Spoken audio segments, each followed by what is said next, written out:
Alright, fair warning to anybody who clicked on this video expecting to see a full WWE or TNA copyrighted pay-per-view or show. Not gonna happen here. And if you're expecting to see a full show on YouTube, you're doing it wrong. Google it, or there's another website where you can see full pay-per-views for free or shows. Please just leave the video right now if you do not enjoy wrestling reviews. You've been warned. Leave, dislike, don't do anything else. I enjoy this channel. I enjoy talking about wrestling. If you don't, that's on you, and it's your choice to be made. See you guys later with the wrestling review.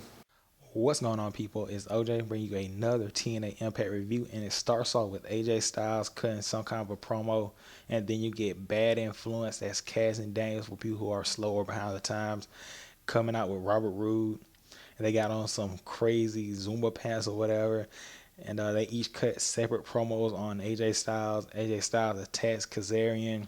Then you get Jeff Hardy and James Storm coming out to save AJ Styles, and sets up the match for the end of the night, the main event, the six-man tag.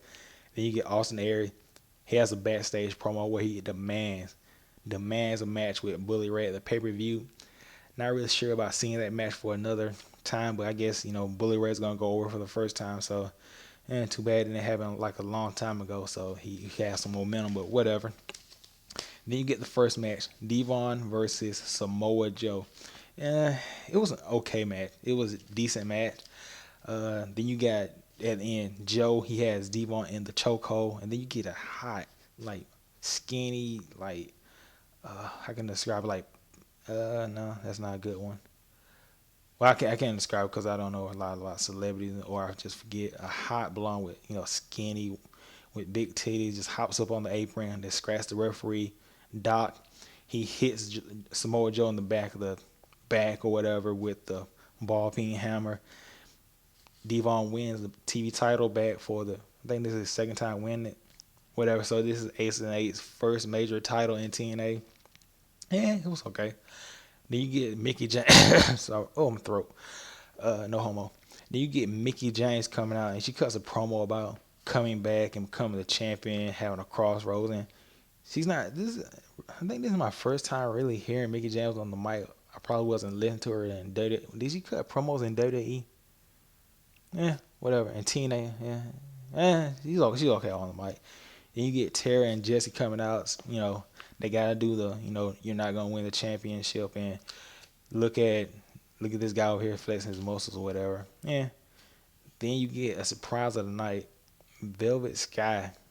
Who asked for Velvet Sky? I mean, she's hot and everything, but still, she can't wrestle for shit. Like, let's be honest here. She's like one of the most horrible women wrestlers I've seen. She's hot as fuck, but she can't wrestle for shit.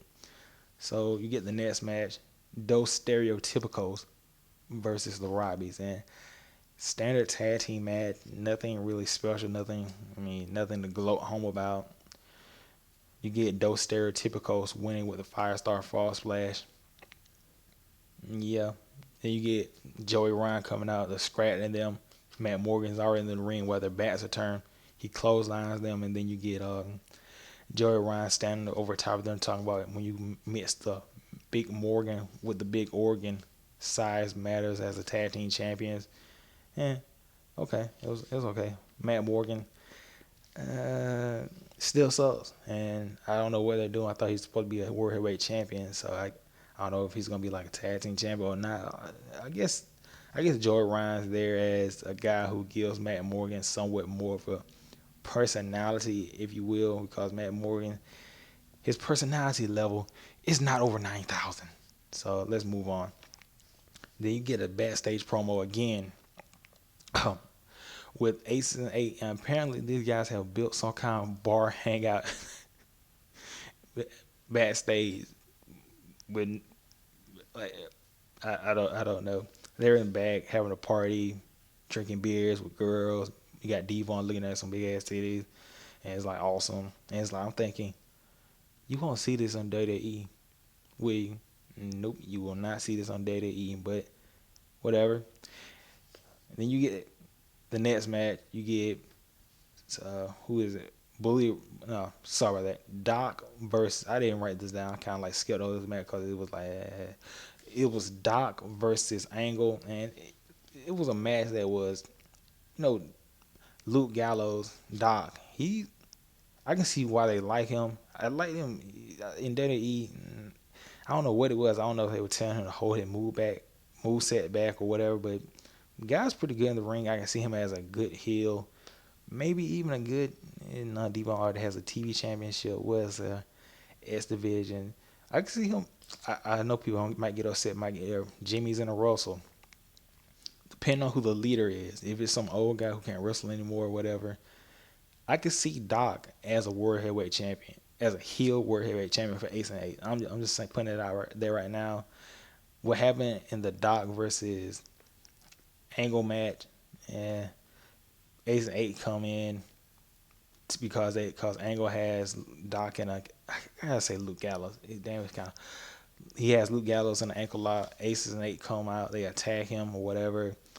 They're about to jump him. It's Devon, Doc, some other guy, and some other guy.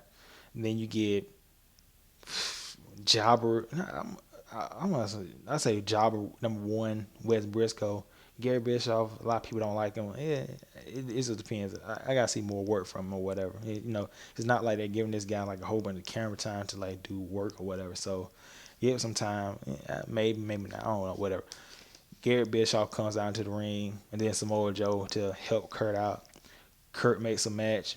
It's going to be Samoa Joe, Kurt Angle, Wes, and Garrett Bischoff versus Ace and Eight members.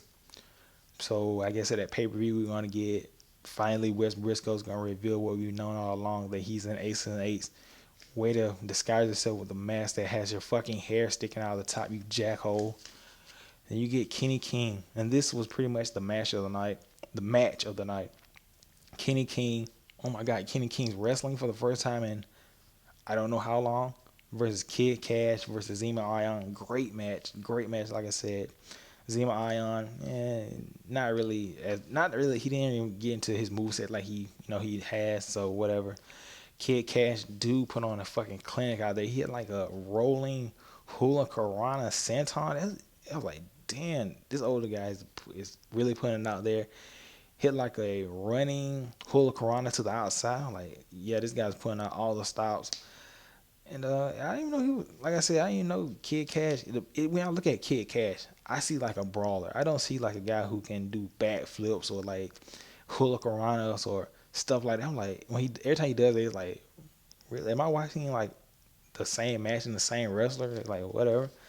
Kenny King, he wins with his finisher. The Roar of Flesh was basically a wind up power slam or whatever. You've seen it before, like a fireman carry into like a fireman's carry into like an L5, and then he hits the guy with a rock bottom. Yeah, think about it. Think about an L5 from Brock Lesnar, but instead of like completely throwing the guy off, he just catches him by the neck and does a rock bottom. That's the Royal Flush. And then you get the Bully Ray promo where he says he wants a match with Austin Aries. He's not leaving the ring. You get Austin Aries coming out. He's funny. He sits in the middle of the round talking about, you sit right there, I'm gonna sit right here, and I'm gonna keep berating you until I get what I want to. Hogan comes out, and the look on Austin Aries' face when Hogan's music hits, it's like the most overacting ever. He's like, oh, what's happening?